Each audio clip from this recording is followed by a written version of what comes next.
2014년도를 하나님 우리에게 주셨습니다. 주님께서 시간을 주시는 것에 대해서 우리가 귀히 여겨야 돼요.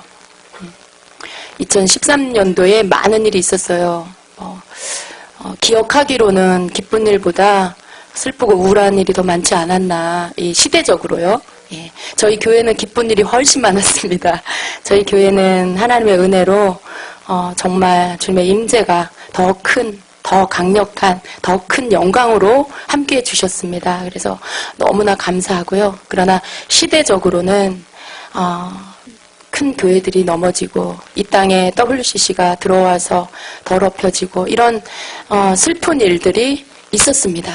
그러나 여러분, 그 속에서 우리의 힘으로 내 힘으로 어떻게 할 수 없는 그 부분들에 대하여서 우리가 이제는 나를 준비시키는, 나를 무장시키는 것으로 시대를 감당할 수 있기 위해서 내가 단장이 돼야 되는 것이에요. 그런 것들이 흘러들어온다고 해서 WCC가 흘러들어오고 또 동성애가 흘러들어오고 차별금지법이 통과된다 안 된다라는 그 문제들, 여러분 그게 시간 문제지 언젠가는 그게 될 거예요. 슬픈 일이지만, 그러나 그런 모든 것들이 우리가 살고 있는 이때에 우리의 발 앞에, 눈앞에 이루어질 일들이라는 거죠. 하기 싫어도, 직면하기 싫어도 그런 것들은 우리 앞에 오게 될 거예요. 그것이 성경적인 거예요. 또 마지막 때에 일어날 일들, 적그리스도가 오기 위해서, 적그리스도가 오는 길들이 적들에 의해서 준비되기 위해서 그 모든 일들이 나타나게 됩니다. 그러나 반대적으로 하나님은요, 하나님의 백성들, 이 마지막 때에 더 좁은 길로 들어가기를 힘쓰고 더 자기 자신을 포기하고 주님을 따르기를 힘쓰는 하나님의 백성들에게는요, 그러한 모든 미혹과 유혹으로부터 자기 자신을 지킬 수 있는 힘과 능력을 부어주십니다. 우리가 그걸 믿어야 돼요. 원수가 하는 일에 집중하는 것이 아니라, 원수가 하는 일을 알 필요는 있지만 우리가 집중해야 될 건 하나님이 하나님의 백성들에게 행하시는 일들이 뭔지를 더 집중해서 봐야 됩니다. 그래서 여러분의 마음에 강하며 담대함을 가지셔야 돼요. 깨어 분별하며 지혜롭게 행해야 돼요. 한쪽만 바라보면, 세상만 바라보면, 세상에서 일어나는 일들, 원수마귀가 하는 일들만 바라보면 자칫 위축되고 두려워할 수 있어요. 그것을 하나님이 원하지 않습니다. 그러나 하나님의 백성은 하나님이 늘 지켜주셔라는 은혜 속에서만 이 시대를 바라보면 자칫 안일해지고 방종해지고 그리고 무뎌집니다. 어느 부분도 여러분이 극단으로 치우치면 안 돼요. 두 가지 다를 볼 수 있는 자가 지혜로운 자고요. 그러한 자가 이 시대에 맞게 지금 주님의 이끄심을 따라 앞서 나가는 자들입니다. 그래서 여러분이요, 그냥 안일하게 교회만 다니는, 왔다 갔다 교회만 주일 성수 안 빼먹고 내가 하나님 앞에 가서 예배 잘 드리고 있는 것으로 안전하다, 나는 안전하다, 괜찮다, 그렇게 생각하고 계시는 분들 다 깨어 일어나셔야 돼요. 믿기로는 여기에 이렇게 사모에서 오시는 분들은 이미 그 수준을 넘은 분들이라고 저는 믿습니다.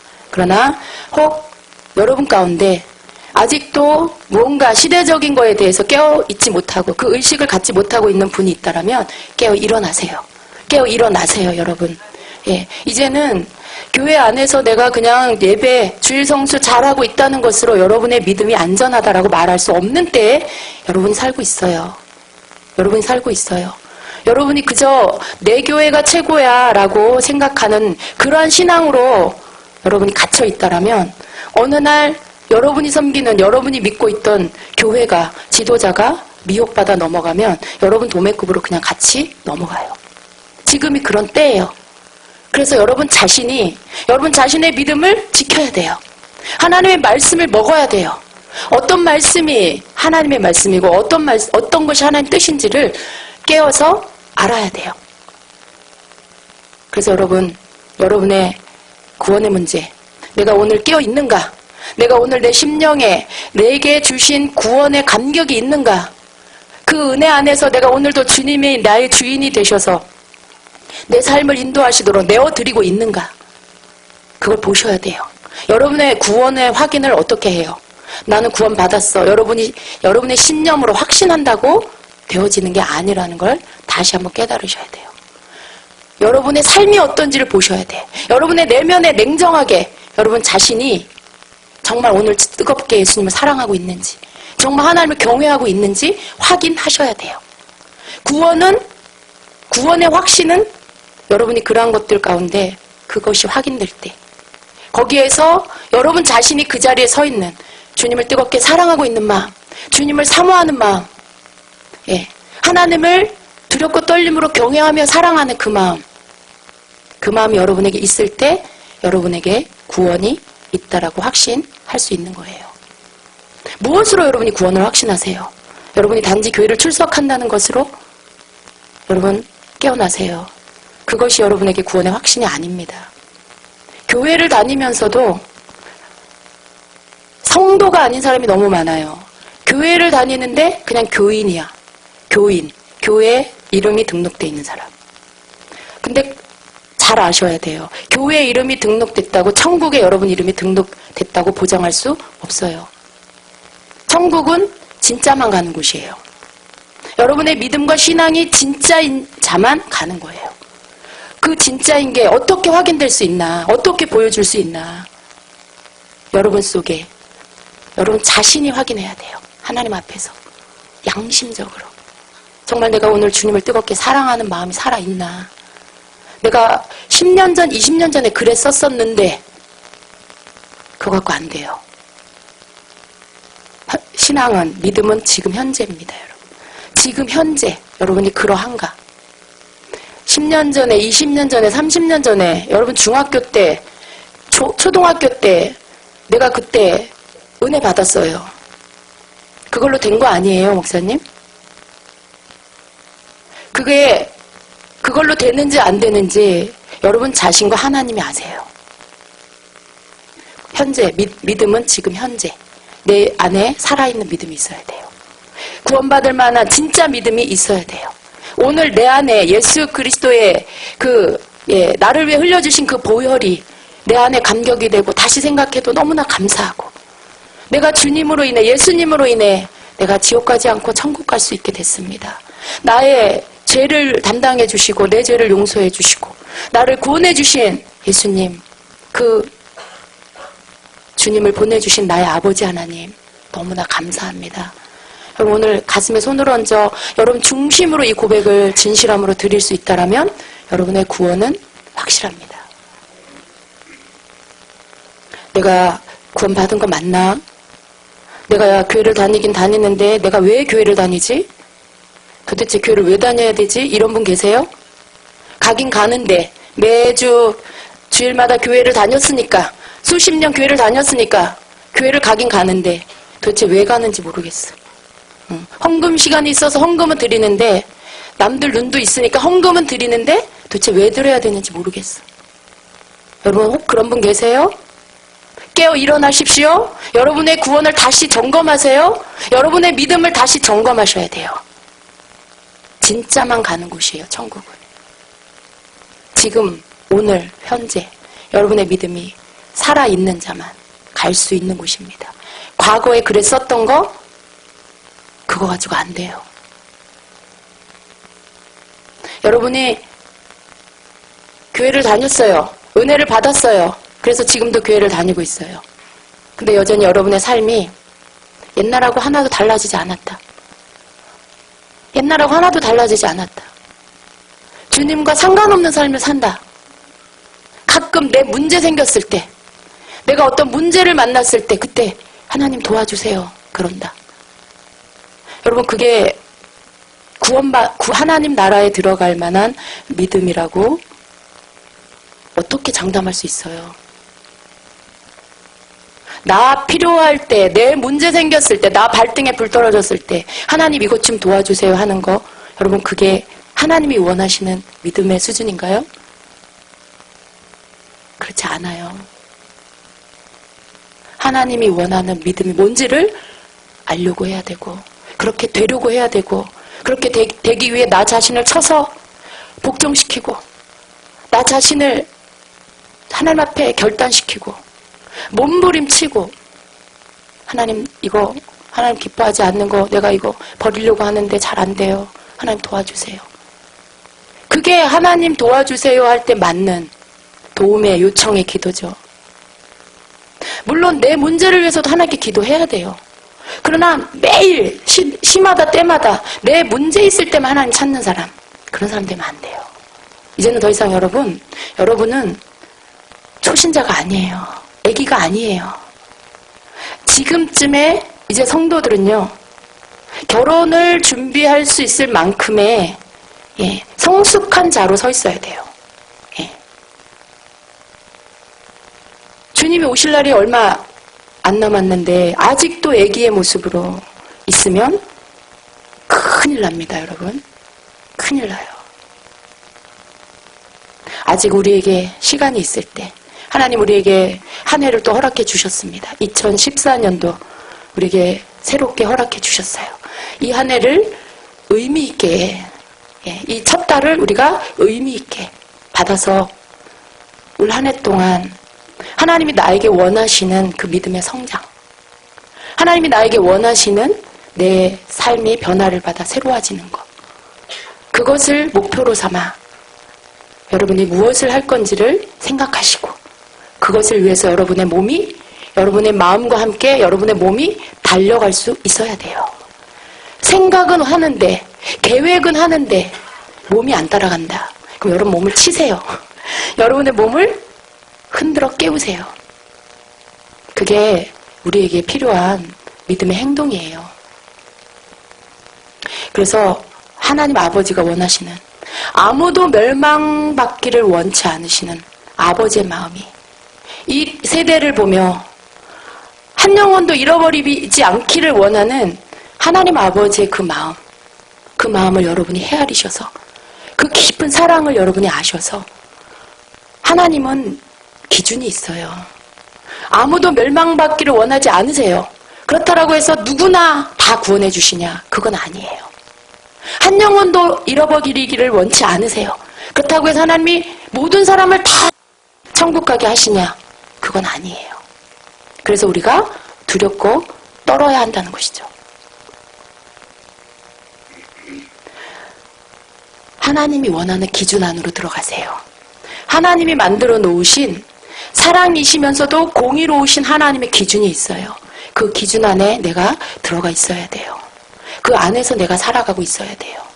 그 바깥에서 살면 나는, 내가 교인이고 교회를 다니고 나는 하나님 믿는 자라고, 내 종교는 기독교라고 말하지만 하나님은 모른다 할 수 있는, 하나님은 나는 너를 모른다 할 수 있는 그런 자가 될 수 있어요. 단지 여러분이 교회를 출석한다는 것으로 여러분이 안전하다라고 생각하시는 분, 하나님이 나는 너를 모른다, 예수님이 나는 너를 모른다, 그런 자가 될 수 있어요. 아니, 하나님 저예요. 저 아시잖아요. 그렇게 말해도 그때 가서 여러분 그것이 아무것도 소용이 없는, 통하지 않는 그런 때가 올 거예요. 하나님이 여러분 그때 가서 여러분이 잘 애원하고 막 여러분이 사정하면 하나님이 마음이 약해서 여러분의 말을 들어주실 거라고 생각하시면 안 돼요. 모든 기회는 내가 살아있는 동안에, 모든 기회는 예수님 오시기 전까지, 그때까지예요. 그때까지는 하나님이 여러분이 돌이켜 회개하면 용서해 주시고 100번이라도 1000번이라도 돌이켜 회개하는 자는 용서해 주세요. 그러나 이제 여러분 마감 시간 끝나면 어떻게 해요? 셔터 내리잖아요. 그리고 문 안 열어요. 다시 오픈하는 시간까지. 천국도 그래요. 하나님의 시간도 그래요. 그래서 우리에게 시간이 있을 때, 우리에게 아직 시간이 남아있고 기회가 주어져 있을 때 나를 돌아보고 내가 하나님의 기준에 미치는가 못 미치는가 살피고, 그래서 하나님 말씀 안으로, 하나님이 우리에게 세워놓으신 그 구원의 기준 안으로 들어가셔서 그 속에서 하나님이 원하는 삶을 살고 있어야 돼요. 아멘. 아멘입니다, 여러분. 여러분 마음에 사랑이 식어지지 않게 하세요. 하나님을 사랑하고 예수님을 사랑하는 자는요, 길로 가지 않아요. 나태해지지 않아요. 사랑을 관념적으로 하는 자는 사랑을 관념적으로 그냥 추상적으로 종교적으로 내가 교회를 다니는 것이 하나님 사랑하는 것이다라고 생각하는 사람들은 하나님의 기준이 아니라는 거 아셔야 돼. 내가 주일 안 빼먹고 가서 교회 다니고 있어. 근데 밖에 나가서는 술 마시고 담배 피고 도박하고 아무렇게나 다 해. 내가 하고 싶은 거 끌리는 대로 내 육이 끄는 대로 남몰래 음란 사이트 보고 그런 거 다 하면서 나는 오늘 교회 다니고 있으니까 주일날 교회 가니까 하나님을 사랑하는 거야. 예수님을 사랑하는 거야. 그거 아닙니다, 여러분. 그건 하나님 사랑하는 거 아니에요. 그건 하나님 사랑하는 것도 아니고 하나님을 엄밀하게 말하면 믿는 것도 아니에요. 여러분 안에 적어도 죄로 인한 고통이 있어야 돼. 오늘 죄가 완전히 끊어지지 않았을지라도 그 죄가 내 안에 아직도 남아있는 것 때문에 고통이 있어야 돼, 여러분 안에. 괴로워하셔야 돼요. 죄가 내 안에서 아직도 내 육이 죄에 끌려가서 죄를 짓고 있는 나를 하나님 이걸 끊어버리게 해주세요. 하나님 이거 좀 내 안에서 완전히 끊어져 나가게 해주세요 하는 애통하는 마음, 그게 여러분 안에 있어야 돼요. 여러분이 못 끊어요. 알아요. 우리가 못 끊어요. 주님이 해주셔야 돼요. 근데 어떤 자에게 해주시냐? 그런 자. 하나님 나 이거 싫어요. 나 이거 버리고 싶은데 안 돼요. 하나님. 하나님 내가 집 산대요.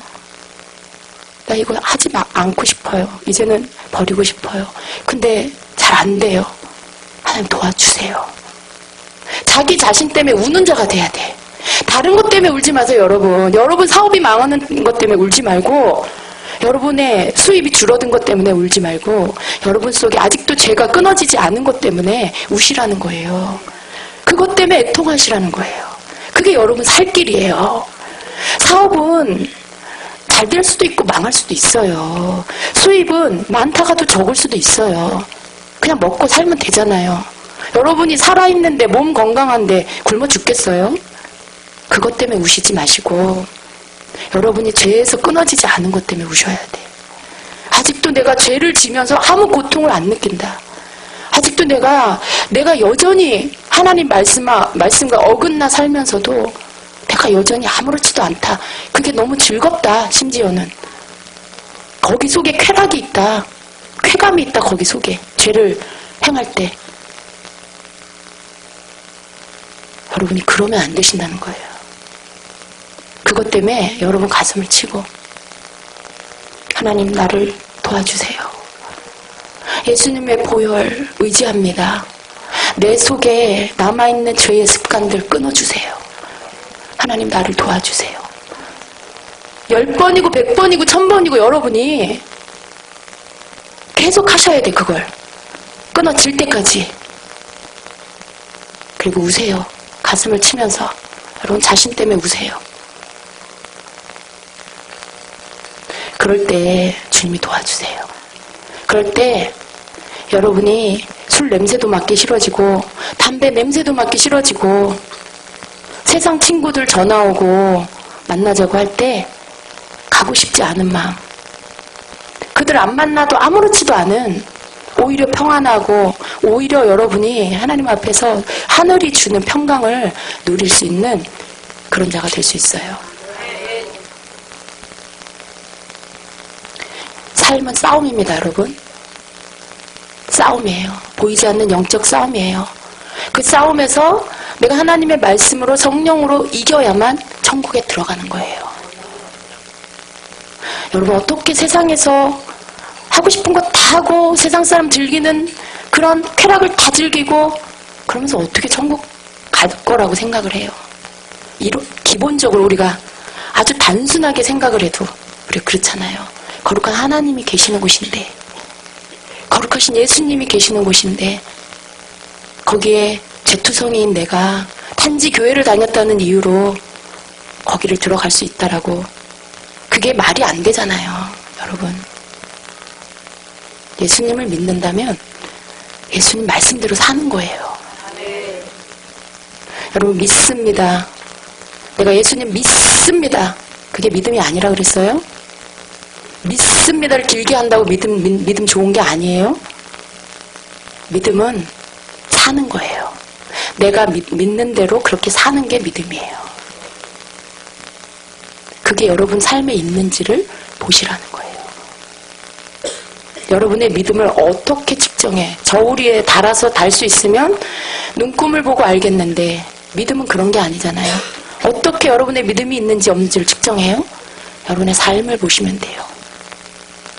여러분의 삶이 하나님을 믿고 예수님을 사랑하면 하나님이 기뻐하는 거예요. 예수님이 기뻐하는 거예요. 그게 믿음이 있는 거예요. 그리고 되어지지 않는 그 부분 때문에 아파하는 거예요. 뜨겁게 예수님 사랑하는데 이제 예수님 어떻게 사랑하고 하나님 어떻게 섬기는지 이제 알아졌는데 이제 영적인 말씀을 눈을 뜨고 깨달아 알게 됐는데 여전히 내 삶은 내 육은 죄에서 끊어지지 않고 있는 모습이 있다는 거. 그걸 보고는 어저께까지는 아무렇지도 않았던 내 삶이 그걸 깨닫고 보니 내가 엉망진창이구나. 내 삶이 엉망진창이구나. 믿음 없는 삶이었구나. 그걸 깨닫고 그 죄를 버리려고 애쓰는 여러분 그게 믿음이에요.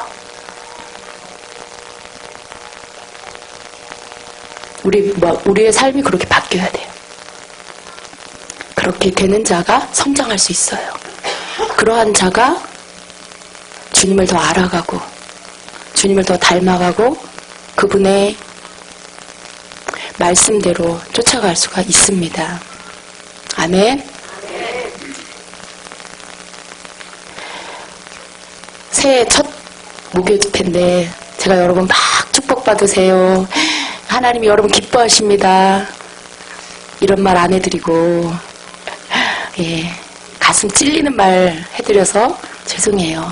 그런데 여러분의 듣기에 쓴 말이 여러분의 영혼에 들어가서 여러분을 변화시키고 회복시키고 고치는 약이 되기 때문에 여러분에게 해드리는 거예요. 예. 들어야 바뀌어요. 여러분이 들어야 깨닫고 고치고 변화돼요. 하나님이 원하는 삶을 삽시다.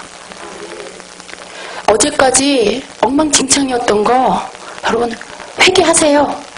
그리고 이제는 바꾸세요. 하나님은 우리가 회개하고 돌이킬 때 기억조차 하지 않으신다 그랬어요. 너 작년 이맘때 이런 죄 졌잖아. 그렇게 하지 않으신다는 거예요. 얼마나 감사해요. 여러분이 하나님 앞에 회개부터 시작하세요. 여러분 속에 남아있는 죄 다 끊은 다음에 하나님 앞에 당당하게 나가겠습니다. 그러지 마시고 또 오늘 제가 여러분에게 이렇게 말씀드렸다고 나는 아직 그런 거 하고 있는데 나 이제 교회 못 가겠다. 그런 분 없으시길 바랍니다. 여러분 아이가 자랄 때 엄마 아빠가 막 야단친다고 꼴보기 싫다고 말 안 듣는다고 화났다고 너 나가 그런다고 그 아이 보따리 사서 나가면 그게 부모님의 뜻인가요? 아니죠. 아닌 거 아시죠? 하나님이 죄 지은 자는 천국 못 들어온다 그랬다고 해서 여러분 보따리 사갖고 나가는 자가 아니라 하나님 앞에 그 크신 사랑 예. 회개하면 용서하시는 그 아버지 사랑에 예. 우리가 나가서 하나님 앞에 나를 보여주세요. 주님 나를 좀 보여주세요. 내 속에 숨어있는 죄가 뭡니까? 아직도 주님 앞에서 다룬받지 못한 내 속에 내 자아가 무엇입니까? 하나님 보여주세요. 그리고 그걸 깨트려주세요. 죽여주세요. 끊어주세요. 그게 저와 여러분의 기도가 돼야 돼요. 여러분이 뭘 잘하고 와서 하나님 나 이렇게 했고요. 이렇게 했고요. 이렇게 했어요. 그 바리새인 기도처럼 하나님이 원하는 기도는 그런 기도가 아니에요. 나는 1회에 2번 금식을 했고요. 저 세리처럼 죄짓지 않았고요. 그런 기도를 하나님 원하시는 게 아니라는 거예요. 내가 오늘 여전히 죄가 아직 남아있을지라도 주여 나는 죄인입니다. 나를 불쌍히 여겨주세요. 나를 용서해 주세요. 나를 긍휼히 여겨주세요. 하나님. 하나님이 나를 도와주셔야 내가 끊을 수 있어요. 하나님이 나를 도와주셔야 내 죄가 버려질 수 있어요. 하나님 나를 불쌍히 여겨주시고 나를 죄 가운데서 건져주세요. 그렇게 기도하는 거. 그게 하나님이 원하는 기도예요. 우리에게 원하는 기도. 뭘 잘한 걸 하나님 앞에 고하라는 게 아니에요. 예수님은 죄인들을 위해서 오셨잖아요. 저와 여러분과 같은 죄인을 위해서 오셨어요. 죄인이었는데 깨닫고 회개하고 돌이켜 예수님의 피공로로 의인이 되는 그걸 위해서 오셨잖아요. 그걸 우리가 우리 삶에서 그냥 성경에 기록되어 있는 이론이 아니라 성경 몇 장 몇 절이 아니라 내 삶에 실제적인 살아있는 말씀, 내가 그 말씀이 내게 적용되어서 오늘 나를 구원하는 말씀이 될 수 있도록 그렇게 하셔야 됩니다. 아멘. 진짜가 됩시다. 천국엔 진짜만 가는 곳이에요. 여러분이 주님 오실 그날까지 진짜로 살 수 있는 방법 한 가지.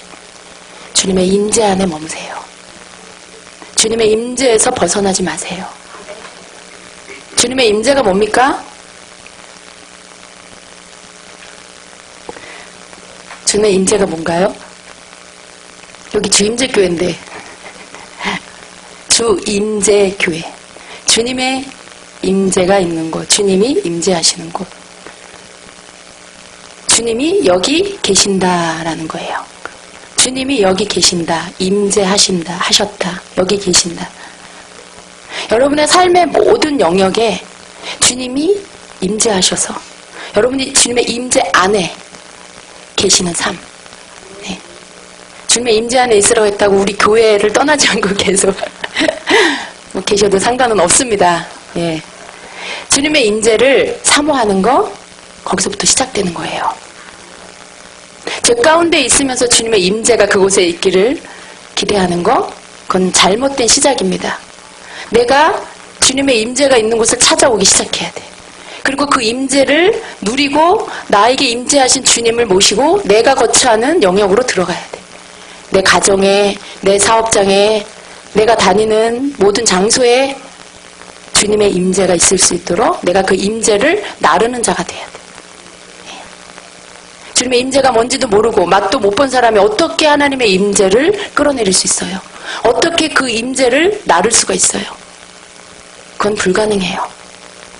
주님의 임재를 경험하고 그 안에서 주님을 만나고 그 속에서 변화를 받고 새로워져서 그렇게 나를 변화시켜 주시고 고쳐주신 그 주님을 모시고 내가 집에 가서 내 집에 내 안방에 거실에 아이들 방에 그분이 동일하게 계셔서 역사해 주실 수 있도록 내가 계속해서 그분에게 초점을 맞추고 그렇게 해달라고 요청하고 그럴 때 여러분의 장소에 여러분이 거하는 그 장소에 동일하게 주님이 임재하셔서 역사해 주시는 거죠.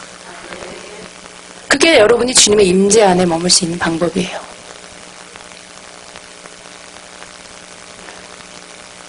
여러분의 삶에 이 축복이 오래 있기를 축원합니다. 다른 어떤 거 여러분이 너무 많은 기도 제목 쓰지 마세요. 어제 보니까 앞뒤로 막 깨알 같은 글씨로 막 알아보지도 못할 글씨로 막 쓰셨어요. 근데 우리 목사님은 또 그걸 다 일일이 하나도 놓치지 않고 다 축복해 주려고 또 다 읽어요. 시간이 막 오래오래 걸렸어요. 여러분 공부 잘하는 애들은 딱 요점을 정리하잖아요. 포인트만 딱 적잖아요. 그 안에 함축되어 다 들어가게끔. 딱 3가지 간단 명료하게 여러분의 올해의 기도 제목을 쓰세요. 딱 읽어도 그 안에 뭘 의미하는지 딱 알 수 있게.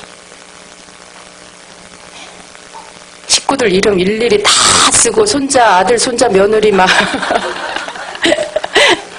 다 쓰느라고 애쓰지 마시고요.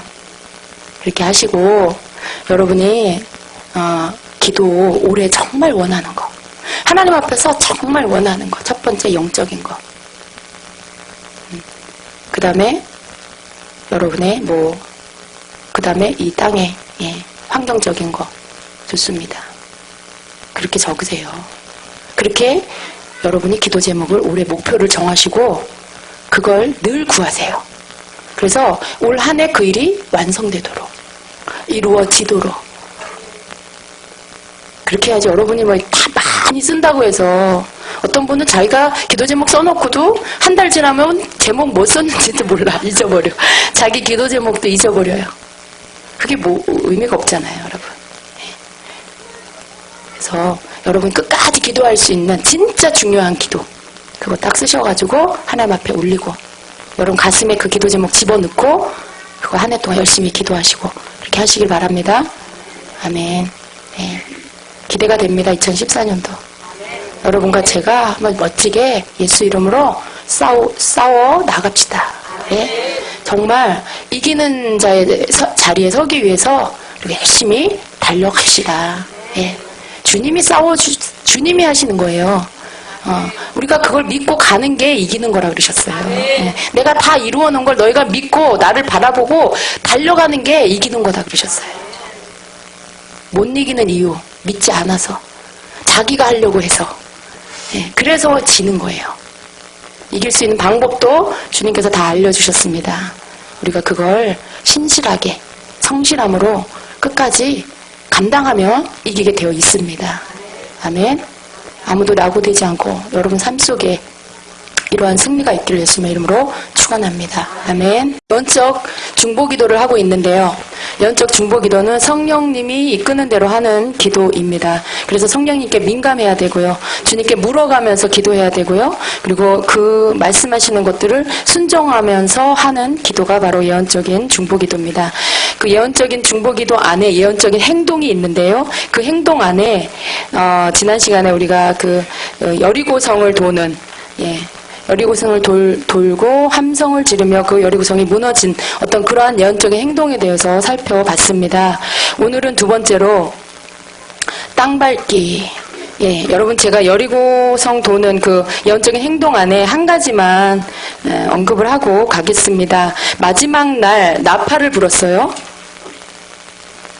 마지막 날 그 7바퀴를 돌고 나팔을 불고 그리고 함성을 질렀을 때 무너졌습니다. 여러분 성경에서 보면 나팔을 부는 것이 많이 나와요. 근데 우리가 꼭 기억하고 있어야 될 그 나팔 소리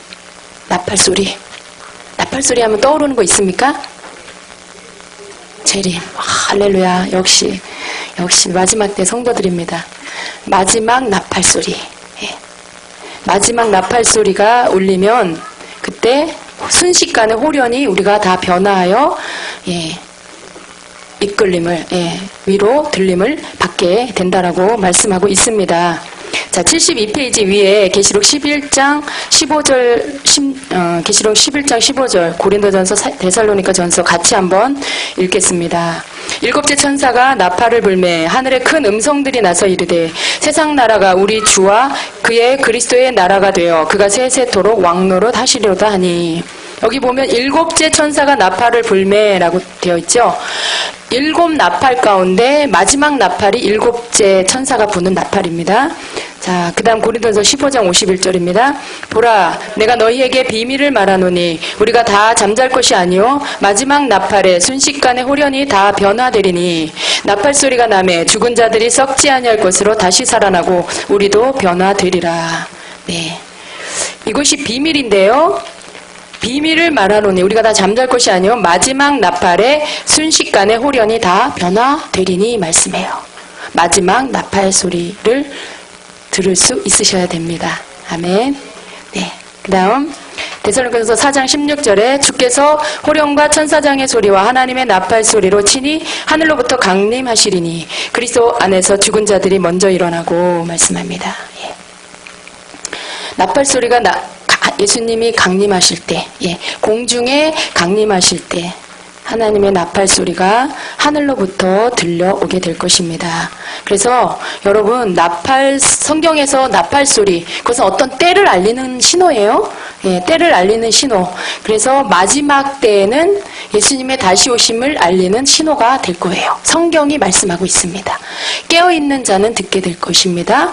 두 사람이 밭을 갈다가 한 사람은 데려감을 당하고 한 사람은 남겨두고, 예, 두 사람이 누워있다가 한 사람은 데려가고 한 사람은 남겨있고. 왜 그럴까요?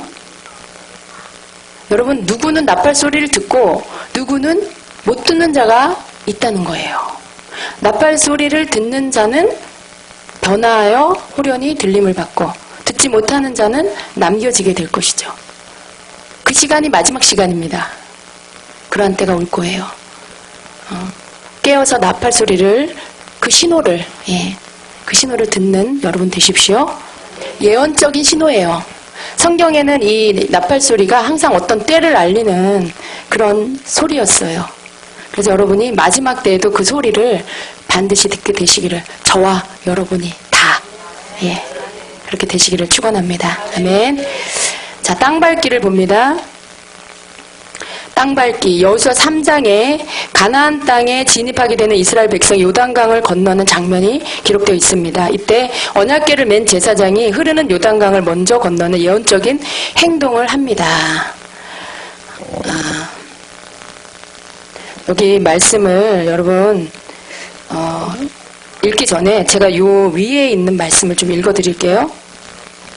여호수아 3장 8절, 하나님께서 여호수아에게 이스라엘 백성을 시켜서 이렇게 해라 라고 지시를 하십니다. 먼저는 5절에 보면 그 하나님이 그 백성들을 성결케 하라고 시킵니다. 너희는 자신을 성결케 하라. 여호와께서 내일 너희 가운데 기이한 일들을 행하시리라 말씀하고 있고요. 그리고 8절에 보니까 너는 언약궤를 맨 제사장들에게 명령하여 이르기를 너희가 요단 물가에 이르거든 요단에 들어서라 하라 말씀합니다. 자, 14절부터 17절까지 한번 같이 봅니다.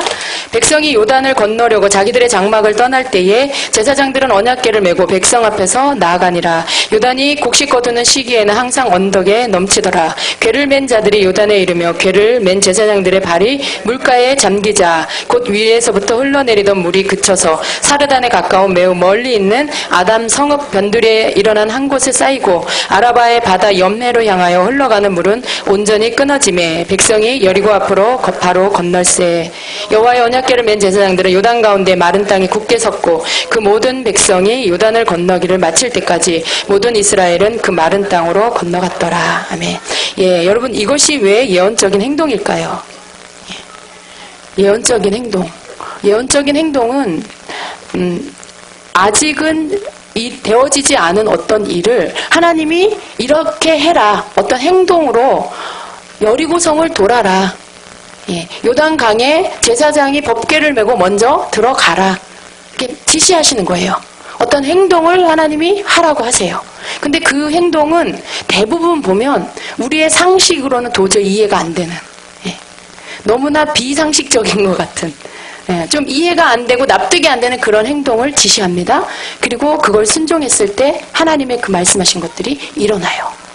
하나님은 어떤 행동, 예언적인 행동은 믿음이 있어야 할 수 있어요. 근데 그 행동을 지시하시고 그것을 하는지 안 하는지 보세요. 그리고 그 행동을 그대로 순종했을 때 하나님이 놀라운 기이한 일들을 행하세요.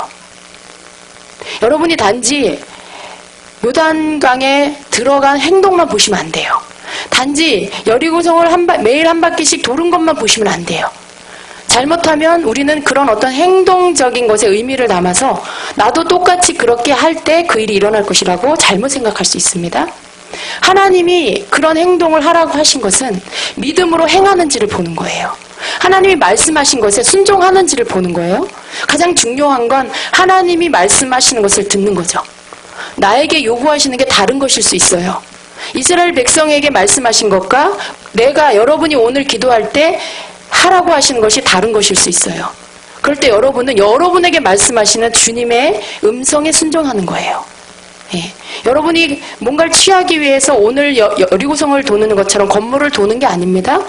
여러분 앞에 물이 갈라지게 하기 위해서 여러분이 무슨 어디를 물을 들어가는 게 아니에요.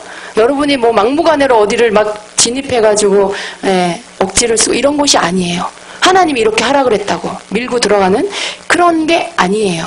그런 어떤 하나님이 여러분에게 뭔가 하라고 하신 거, 하라고 하신 것을 순종하는 것, 그것이 예언적인 행동이고 그것이 예언적인 순종입니다. 그럴 때 하나님이 이루시는 거예요. 그래서 가장 중요한 것은 예언적인 행동에 있어서 중요한 거, 주님이 내게 말씀하시는 걸 듣는 거, 그리고 그 들은 말씀을 순종하는 거, 거기에 키가 있습니다. 땅을 밟는 거, 물이 이미 아직 흐르고 있어요. 강이에요. 그리고 여기 뭐라고 돼 있냐면 요단이 곡식 거두는 시기에는 항상 언덕에 넘치더라. 그러니까 뭐예요? 사람이 들어가서 이렇게 건널 만한 그 높이가 아니라는 거죠. 더 많은 물이 있었기 때문에 그냥 건너기에는 어려운 그런 강이었다라는 거죠. 그런데 그런 강을 하나님이 여호수아에게 어떻게 시키셨어요? 언약궤를 메고 제사장들이 요단에 들어가라. 그러셨어요. 여러분, 제사장이 물이 다 갈라진 다음에 들어간 게 아니에요. 홍해는 물이 갈라진 다음에 들어갔어요. 근데 요단강은 그런 것이 아니에요. 이미 아직 물이 흐르고 있는데 그 물 안으로 제사장이 언약궤를 메고 들어갔어요. 그렇게 하라고 해서 그렇게 순종했을 때 그 물이 갈라져서 길이 났어요. 이것이 홍해하고 요단강하고 하나님이 지시하신 내용이 다른 것이죠. 한 단계 더 업그레이드된 믿음을 요구하신 거예요. 여러분, 이미 모세를 통해 갈라놓은 길을 가는 건 쉬운 거예요. 그죠? 누가 다 해놓은 거, 하나님 앞에 믿음 가진 자가 다 해놓은 거, 물이 다 갈라져서 마른 땅을 이제 건너라 라고 할 때 건너는 거는 굉장히 쉬운 일이에요. 조그마한 믿음만 있어도 할 수 있는 일이에요. 애굽에서 나올 때는요, 아직 어린아이예요, 백성이. 애굽에서, 세상에서 이제 막 예수 믿고 예수 안으로 들어오고 하나님 자녀가 됐을 때는 아직 어린아이예요. 하나님은 그 단계에서 요구하시는 믿음, 그 믿음의 행동, 그것이 있고요. 이제 장성했어요.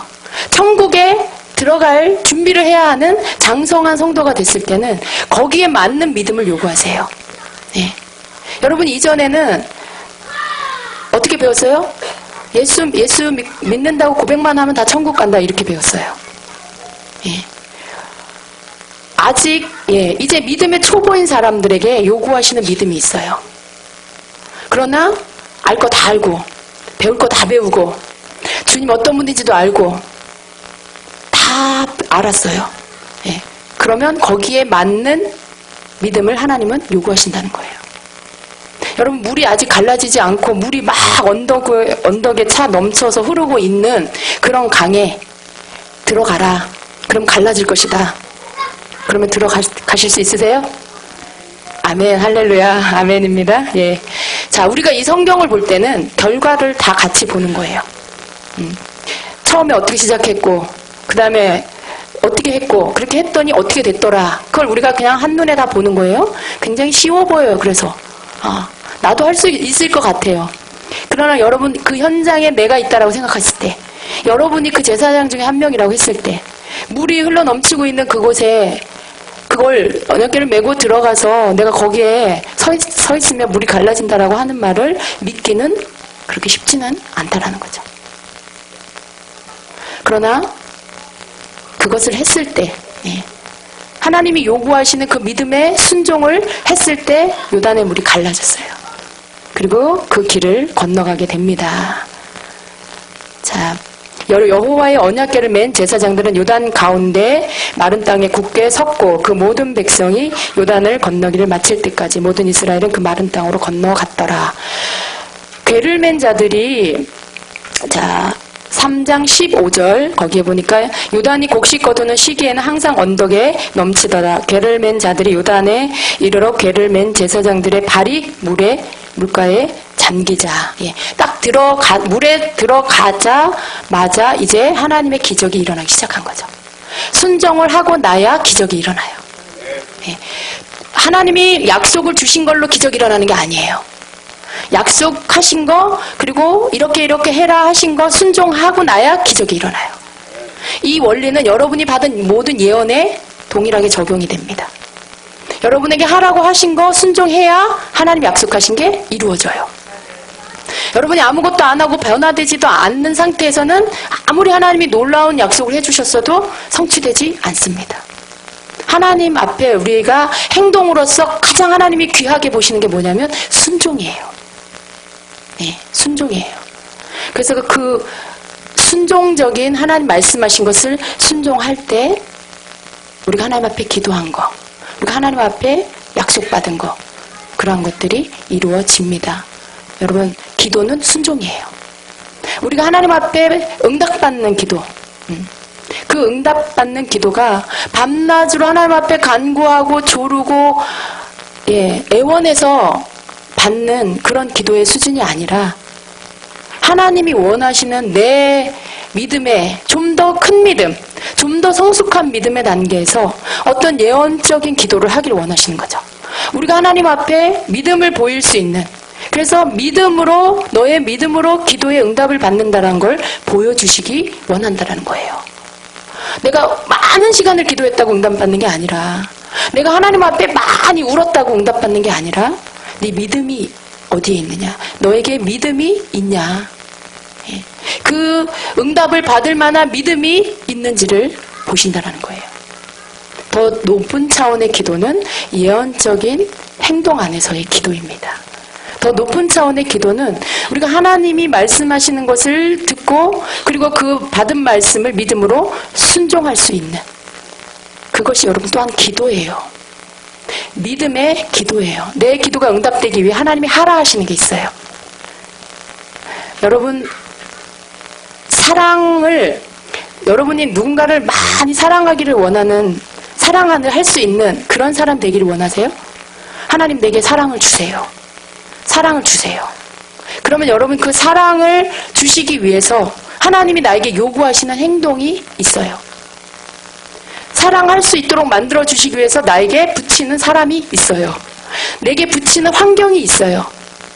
그걸 내가 순종하여 감당할 때, 그때 내 사랑이 커집니다. 여러분에게 물질이 필요해요? 하나님 물질을 주세요. 하나님이 물질을 주시기 위해서 요구하시는 행동이 있어요. 요구하시는 행동이 있어요. 그걸 하라고 하실 때 하나님 난 돈이 없는데요. 그러면서 돈이 없으니까 못해요. 그럼 어떻게 돼요? 아무것도 거둘 게 없어요. 하나님은 여러분의 형편과 사정을 아세요. 우리의 형편과 사정을 아세요. 근데 우리의 중심을 보길 원하세요. 하나님은 없는 자도 있게 하실 수 있는 분이라는 거. 작은 것을 심고 큰 것을 거둘 수 있게 하시는 하나님이라는 거. 네가 나를 너의 공급자로 믿느냐? 그렇다면 오늘 네가 너의 있는 것을 내게 줘봐라. 사르밧 과부가 먹고 죽으려고 했던 마지막 남은 밀가루와 기름, 그걸 하나님의 사람에게 줬어요. 그랬을 때 그 과부의 밀가루와 기름통이 가뭄이 끝날 때까지 끊어지지 않고 계속 공급이 됐어요. 하나님은 이런 분이세요. 그래서 하나님 앞에 여러분 뭘 구하고 계십니까? 여러분의 구하는 것을 얻기 위해서, 응답받기 위해서 하나님이 여러분에게 하라 하신 걸 순종하세요. 내게 있는 것을 나를 줘라. 너에게 있는 것을 내게 내놔라 라고 하실 때, 그 과부는요, 그거 없으면 이제 죽는 거예요. 그 뭐예요? 내가 죽을지라도 드리겠습니다 할 수 있는, 그걸 보시는 거죠. 여러분에게도 마찬가지예요. 돈이 필요해요. 근데 돈이 필요해서 돈을 꽉 쥐고 있어요. 하나라도 잃어버릴까봐. 그리고 하나님 돈 주세요. 돈이 필요해요. 그래요. 근데 이 돈을 꽉 쥐고 네가 가지고 있는 거 나한테 줘봐라 하는데 하나님 안 돼요. 나 이거 없으면 죽어요. 나 이거 없으면 내일 먹을 양식도 못 사요. 그래서 안 돼. 하나님 나 왜 없는데 나한테 달라 그러세요. 있는 사람한테 달라고 하세요. 뭐 이렇게 여러분이 대응을 해버리면 거기까지예요. 그냥 그 상태로 여러분이 쥐고 있는 몇 푼의 돈 가지고 아둥바둥 맨날 빈곤하게 맨날 없는 그 상태로 살게 되는 거예요. 여러분이 하나님보다 이걸 믿기 때문에 못 내놓는 거예요. 여러분이 하나님보다 이게 내 생명이고 이게 내 에너지고 내 힘이기 때문에 이걸 못 내놓는 거예요. 하나님이 이걸 왜 내놓으라고? 하나님 돈 필요한 분이에요? 하나님이 수표가 필요해요? 아니에요. 하나님이 땅이 필요해요? 하나님은 다 하나님 거예요. 금과 은이 다 내 것이요. 예. 다 하나님 지으신 거예요. 근데 그걸 나를 다오라고 하시는 건 뭐예요? 너의 주인이 나인지, 네가 정말로 내 공급자가, 너의 필요의 공급자가 나인지 네가 진짜 믿는지를 보시기를 원하는 거예요. 그걸 말로 보여주지 말고 네 행동으로 네 믿음을 보여봐라 라고 하시는 거죠. 그리고 우리를 축복해 주시려고 그것을 기꺼이 손을 펴서 내려놓게 하시는 거예요. 그리고 그 빈 손에 하나님의 것으로 채워주시려고. 저는 많은 때 이런 경험을 했습니다. 돈이 없는데 하나님은 오히려 드리라 그러세요. 근데 저는 그걸 한두 번 경험하고 나서 제 마음에 그 하나님에 대한 그 믿음을 하나님 주셨어요. 그래서 없는 중에도 드리기를 원하는 마음을 주시고, 또 드리라고 하실 때, 분명히 돈이 없는데도 드리라고 하실 때는요, 아, 하나님이 주시려고 하는구나, 그 믿음이 와요. 그러면 당겨서 줘요. 드려, 하나님 앞에. 예. 왜? 순종하고 싶어서. 하나님이 드리라고 했으니까. 그러니까 내가 드리는 게 아니에요, 여러분. 아, 계산해서 내가 하나님 앞에 100만 원을 드리면 하나님이 나에게 1000만 원을 주시겠지? 최소한 300만 원을 주시겠지? 이렇게 계산하고 내가 막 드려, 내 마음대로 하나님 드리라고 말도 안 했는데, 감동도 안 주셨는데, 그걸 원하시는 게 아니에요. 하나님이 여러분에게 감동하시고 말씀 주실 때 그걸 순종하라고 하시는 거예요. 하나님이 반드시 여러분에게 감동을 주시고 여러분에게 말씀하시면 그건 주님이 여러분에게 뭔가 하실 일이 있어서 기이한 일을 행하시려고 하시는 거예요. 그렇게 해서 하나님 앞에 드렸어요. 없는 중에. 네. 그런데 하나님께서 나중에 5배를 주셨어요. 제가 하나님 앞에 100만 원을 드렸는데 하나님이 500만 원을 주셨어요. 한 번도 하나님은 이 부분에 대해서 다르게 저를 실망시킨 적이 없어요. 여러분이 하나님 앞에 뭔가 이렇게 상달되게 하시려면 하나님이 여러분에게 지시하시는 것을 순종하세요. 그게 사랑을 구하고 있다. 그러면 사랑을 여러분이 가지고 있는 사랑으로 최선을 다해 사랑하세요. 그리고 물질이다. 그럼 하나님이 감동 주시고 말씀하시면 주님을 위해 드리세요. 드리라고 하시면, 또 믿음이 필요하시면 믿음의 어떤 행동을 하나님 앞에 보이라고 하실 때 보이세요. 그런 것들을 할 때 하나님의 기이한 일들이 일어나는 거예요. 이게 여러분, 기도는 단지 앉아서 주여 이루어 주시옵소서라고 하는 게 그게 거기까지만 기도가 아니에요. 더 높은 차원의 기도가 있다는 걸 아셔야 돼요. 기도는 행동입니다. 여러분이 그냥 자리에 앉아서 하는 기도 수준에 머물러서 내가 오늘 작정한 기도, 오늘 열흘째, 20일째, 그거 세는 차원에 머물러 계시지 말고요. 더 높은 차원의 기도로 여러분이 나가시게 되기를 축복합니다. 예언적인 기도, 그 예언적인 기도 안에 요구하시는 예언적인 행동들, 그것을 함으로 인해서 여러분 속에 있는 보이지 않는 우상들을 다 깨부시고요. 그리고 주님이 주인 되셔서 여러분에게 필요한 것들, 있어야 할 것들을 채우도록 하세요. 하나님이 그것을 채워주십니다. 그게 하나님이 우리에게 더 많은 것을 주실 수 있는 통로를 우리가 여는 거예요. 여러분이 기도의 수준을 좀 바꾸십시오. 그리고 때로는 일어나서 누군가를 찾아가서 밥을 사주기도 하고, 그게 예언적 행동일 때가 있어요. 누군가에게 내가 전화를 해서 사랑을 베풀어주고 관심을 가져주고 이야기를 들어주는 게 예언적 행동일 때도 있어요. 여러분이 가지고 있는 물질을 털어서 어떤 가난한 자에게 다 줘버리는 게 예언적 행동일 때가 있어요. 그걸 통해서 하나님은 돌파를 주십니다. 여러분이 그 지점에까지 가셔야 돼요. 그걸 경험하려면 내가 행동을 해야 되겠죠. 그게 예언적인 기도입니다. 예언적인 행동입니다. 언약궤를 맨 제사장들이 요단강 물에 발을 담그는 행동이 예언적 행동이 되는 이유는 만약 그들이 그 같은 행동을 하지 않았다면 그 같은 기적은 이루어지지 않았을 것이기 때문입니다. 요단강의 물이 범람하는 시기에 거센 물결로 인해 요단은 사람이 건널 수 없는 강이 사람이 건널 수 있는 강이 아니었기 때문에 그렇습니다. 그러나 언약궤를 맨 제사장은 사람이 건널 수 없는 강에 발을 담그는 예언적 행동을 했고 마침내 예언적 행동은 이스라엘 백성이 요단강을 건너게 하는 현실을 이끌어내었습니다.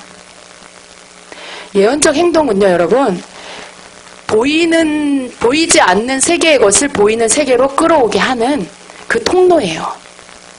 믿음은 뭐예요? 보이지 않는 것을 보는 것처럼 믿는 게 믿음이죠. 그래서 예언적 행동에는 반드시 믿음이 따라가야 돼요. 믿음이 없이는 예언적 행동을 할 수가 없죠. 보이지 않아요. 물이 아직 갈라지지 않았어요.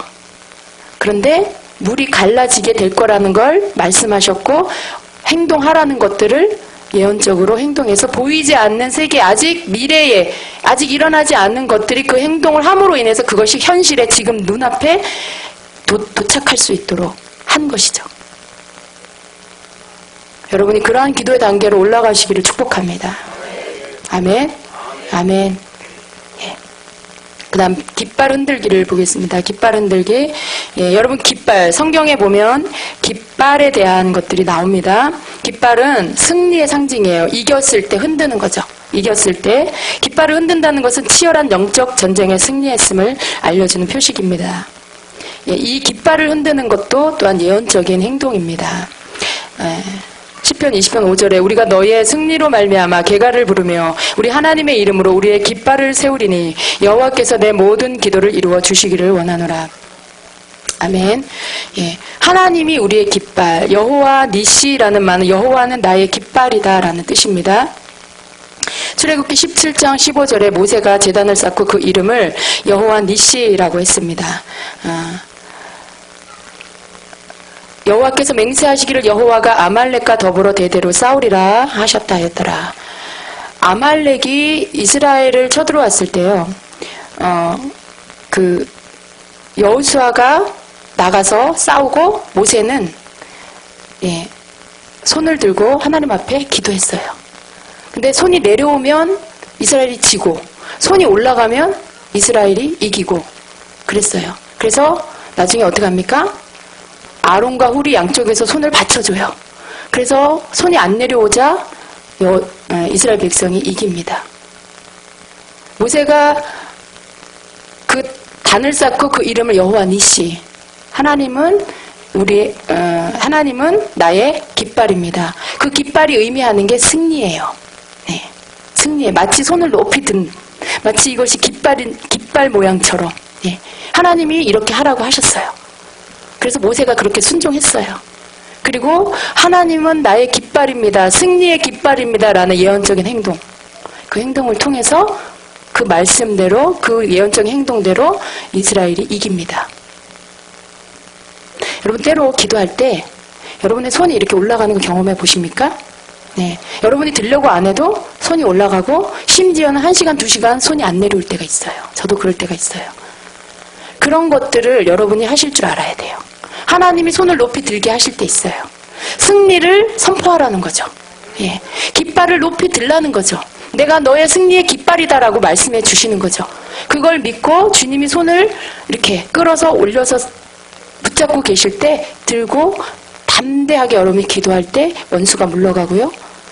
돌파가 이루어지고요. 여러분의 닫혀있는 문들이 열려지게 됩니다. 그런 부분들을 예민하게 느끼세요. 기도할 때. 혼적인 생각들을 잠재우셔야 여러분이 영적인 이끌림에 여러분의 육신을 순종할 수가 있어요. 인간적인 생각에 내가 손을 들고 있어. 5분이 지나고 10분이 지나고 내가 이렇게 하면 팔이 아프지 않나? 라는 생각을 함과 동시에 팔이 아파요. 예배 시간에도 오늘은 내가 졸지 않으려나? 그럼 그때부터 졸려요. 자꾸 이렇게 혼적인 생각에 여러분이 마치 그것을 이렇게 당연한 듯이 받아들이지 마셔야 돼요. 그런 기미가 보이면 영적인 믿음으로 물리치셔야 돼. 졸음이 온다, 방언을 하세요. 속으로. 방언을 하세요. 물리치는. 졸음을 깨어날 수 있는. 팔이 아플 것이라는 생각을 하지 마세요. 손을 들면 주님을 찬양하세요. 주님이 내 손을 높이 들게 하시는 그 주님을 찬양하시고 높이세요.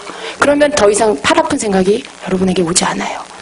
그리고 더 이상 팔이 아파서 내려야 되겠다는 생각이 오지 않아요. 그냥 아무렇지도 않게 가볍게 손을 들고 1시간, 2시간 서 있을 수 있어요. 이렇게 들고 있을 수 있어요. 하나님이 여러분에게 주시고자 하는 게 있어서 그렇게 행동적으로 하게 하신다는 걸 믿으십시오. 네 번째 영적인 외침입니다. 기드온의 300용사가 여호와의 기드온의 카리어라고 외쳤을 때 적진의 병사가 예언적인 꿈이 성취되었습니다. 그런데 그들이 사용한 것은 물리적 검이 아니라 영적인 검이며 그 검은 외침이었습니다. 자, 얼른 하겠습니다. 한 장 남았는데요. 자, 여기 말씀 여러분이 잘 알고 있는 내용입니다. 사사기 7장 13절 14절 두 절만 같이 읽겠습니다. 기드온이 그곳에 이른즉 어떤 사람이 그의 친구에게 꿈을 말하여 이르기를 보라 내가 한 꿈을 꾸었는데 꿈에 보리떡 한 덩어리가 미디안 진영으로 굴러들어와 한 장막에 이르러 그것을 쳐서 무너뜨려 위쪽으로 엎으니 그 장막이 쓰러지더라. 그의 친구가 대답하여 이르되 이는 다른 것이 아니라 이스라엘 사람 요아스의 아들 기드온의 칼이라 하나님이 미디안과 그 모든 진영을 그의 손에 넘겨주셨느니라 하더라. 기드온이 적진에 이렇게 정탐을 하러 갔는데 거기에서 그 적군이 하는 이야기를 듣게 돼요. 자기들끼리 하는 이야기를. 한 병사가 꿈을 꿨는데 이제 그 꿈 내용을 듣고 나서 그 친구가 뭐라고 하냐면 이것은 기드온이 와서 기드온 군대가 와서 우리를 치는 그런 꿈이다. 기드온이 그걸 듣고는 깨닫죠. 하나님께서 자기에게 듣게 해주시는 거라는 걸 알았어요. 그리고 이 승리는 하나님이 주신 거구나. 그것을 예언적으로 보게 됐어요. 그리고 나서 군대를 준비해서 나아갑니다. 밤에. 나팔과 항아리와 준비해서 나아가서 이제 어떻게 됩니까? 사사기 7장 19절 20절 같이 읽습니다.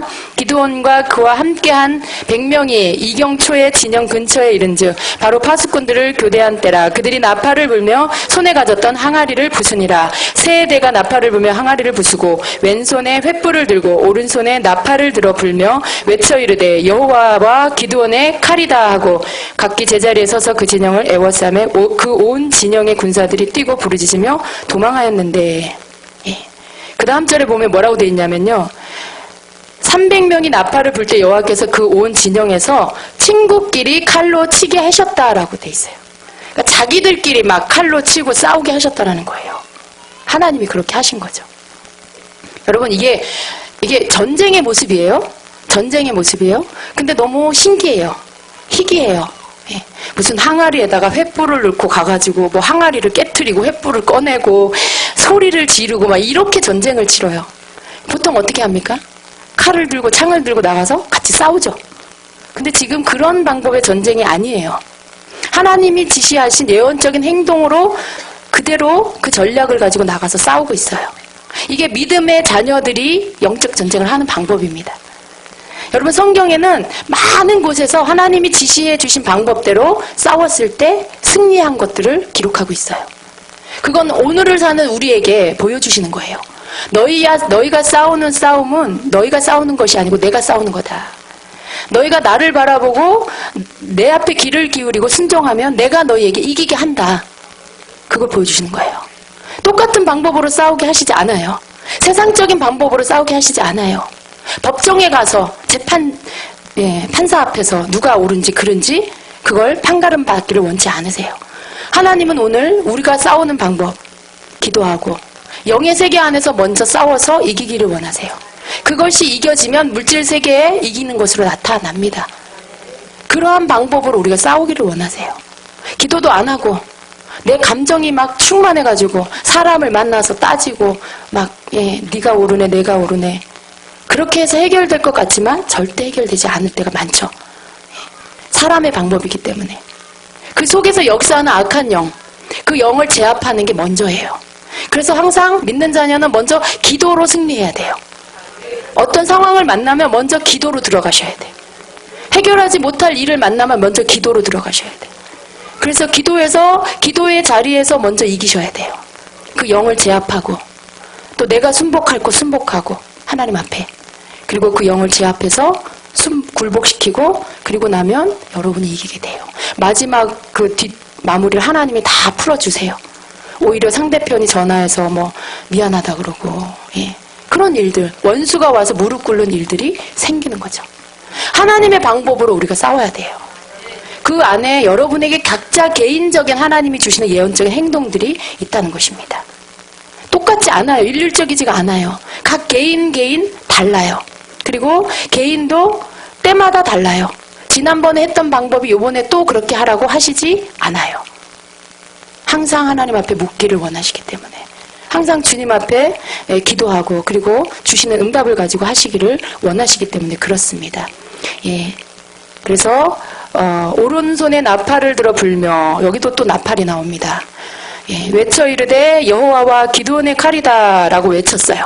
함성을 지르고 외쳤어요. 그랬을 때 이제 전쟁이, 예, 자기들끼리 싸워서 자기 편을 자기가 치고 그렇게 해서 기드온이 승리하게 됩니다. 여러분, 영적 외침. 기도하는 가운데 나오는 함성, 여러분 그것을 그냥 마음껏 하셔야 돼요. 막 때로 제가 이렇게 기도하다 보면 어떤 분은 좀 이상한 소리로 함성을 지르는 분이 있어요. 좀 듣기가 다른 사람이 들었을 때 좀 혐오스러운 소리. 잘 분별하셔야 돼요. 이게 성령께서 하게 하는 함성인지 외침인지 아니면 사단이 속에서 드러나서 하는 건지, 예, 달라요. 사단이 속에서 드러나서 하는 건 굉장히 막 옆에 사람이 듣기가 너무 싫어요. 예, 막 불편해요. 막 이렇게 거슬려요. 그거는 귀신이 드러난 거예요. 그 속에 있는 악한 영이 드러난 거예요. 그것과 내 속에서 성령이 이렇게 막 부어져서, 예, 어떤 하나님이 주시는 힘, 그 성령의 충만함이 와서, 그 담대함이 와서 안에서부터 나오는 그 함성, 예, 그 외침이 있어요. 그거는 주여 이루어 주시옵소서 이런 말이 아니에요. 그냥 고함이에요. 이렇게 한마디로 외마디로 그냥 부르는 소리 같은. 네. 근데 그 외침 속에 능력이 있어요. 그 외칠 때 마치 여리고성이 무너진 것 같은, 마치 이 미디안 이 병사들이 막 그 소리가 하늘에 막 군대 소리로 들어서 자기들끼리 적군 막 쳐들어왔구나 하면서 자기들끼리 막 싸우게 하는, 자기들끼리 혼란스럽게 해버려서 무너지게 하는, 하늘로부터 외치게 되는 함성이 된다라는 것이에요. 여러분, 이 함성이 성령께서 시키는 기도 안에서 하게 됐을 때 많은 분들 속에 같이 우리가 통성을 기도할 때 그 속에 있는 경관진이 막 무너져요. 네. 그 여리고성 같은 것들이 막 무너져요. 여러분 아세요? 여러분 안에도 여리고성이 있어요. 여러분 가정에도 여리고성이 있어요. 그게 무너져야 돼요. 언제 무너져요? 우리가 성령 안에서 기도하며 함성 부르며 외칠 때, 그리고 나팔을 불어 때로는, 예, 그 나팔 소리로 막 같이, 예, 울려 퍼지게 할 때, 그때 여러분 안에 있는 여리고, 여러분의 가정의 여리고, 여러분 남편에게 있는 여리고, 이 나라의 여리고 무너집니다. 무너져요. 여러분의 기도를 다양하게 성령 안에서 다양한 방법들을 하실 줄 아셔야 돼요. 제가 여러분 같이 찬양하다가 기도할 때 막 함성 외치잖아요. 그건 주님이 그 시간에 하게 하셔서 하는 거예요. 성령에 이끌려서 하는 기도, 가장 좋은 기도입니다. 자, 74페이지. 무리바의 반석에서 물이 나오게 하는 거. 예. 하나님은 모세의 지팡이를 반석 위에 내리치게 해서 물이 나오게 하시죠. 이것도 하나의 예언적인 행동입니다. 하나님이 그렇게 모세에게 하라고 시키셨어요. 그래서 시키는 대로 행동했을 때 거기에서 하나님의 놀라운 기적이 나타나게 되는 것이죠. 자, 마라의 쓴물을 달게 한 예언적 행동. 하나님의 명령에 의해 지시한 한 나무를, 예, 나뭇가지를 물에 던졌을 때 그 쓴물이 단물로 바뀌는 것들. 이러한 모든 것들이 다 예언적인 행동이에요. 이게 무슨 과학적으로, 무슨 상식적으로 설명해서 어떤 원리에 의해서 이렇게 됩니다. 설명할 수 있는 게 아니잖아요. 그죠? 하나님이 그냥 나타내 주시는 기적이에요. 그냥 그거를 듣고 순종했기 때문에 일어난 것이죠. 예언적인 행동들. 어떤 예언이라는 것은요, 하늘에 하나님의 뜻이 이루어지게 하는 통로예요. 여러분이 개인적인 예언을 받는 것도요, 때로는 여러분에게 닫힌 문을 열게 하는 능력을 나타나게 해요. 예언이라는 것 안에는 많은 의미가 담아 있는데 그 안에 예언적 기도, 예언적 행동, 이 모든 것들은 어떤 새로운 일을 일어나게 하는 능력이 있습니다.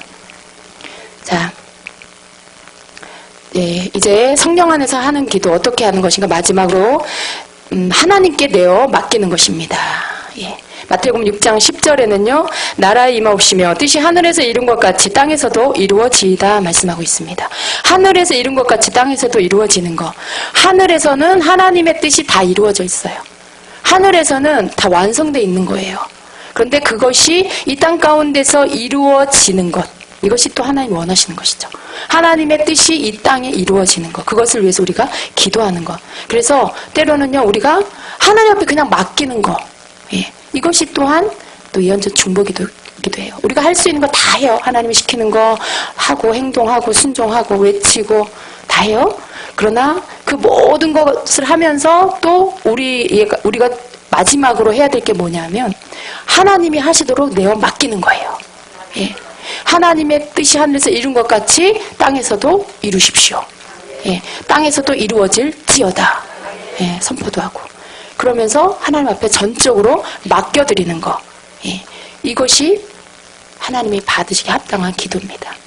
기도해놓고 염려하지 마시고, 기도해놓고 내가 앞서려고 하지 마시고, 하나님이 하라는 거 하고 기다리고, 하나님 앞에 전적으로 맡기고 기다리고, 이러한 것. 정말 우리 하나님이 온전히 주인 되시도록 하는 것. 기도 안에서도 그것이 가장 합당한 하나님이 원하는 예언적인 기도입니다. 아멘. 자, 이걸로 예언적 중보기도를 마치겠습니다. 여러분의 삶의 새로운 차원의 기도의 차원으로 올라가게 되시기를 축복하고요. 이제는 밑에 단계로 내려가지 마세요. 옛날 방법으로 기도하지 마세요. 여러분 안에 여러 가지 기도가 필요해요. 주님과의 친밀감 가운데서 하는 기도, 또 때로는 영적 전쟁을 치르는 기도. 그래서 그 모든 기도를 하되 예언적인 기도 안에서 하실 때 그 기도는 여러분에게 굉장히 흥미롭게, 재미있게, 깊이 빠져서 할 수 있는 그런 기도가 되게 합니다. 더불어 하나님의 뜻이 하늘에서 이룬 것 같이 땅에서도 이루어지도록 하는 그런 기도가 되게 합니다. 여러분의 삶에 하나님의 놀라운 기이한 일들이 여러분의 삶의 많은 영역 안에서 일어나게 되시기를 축복합니다. 아멘.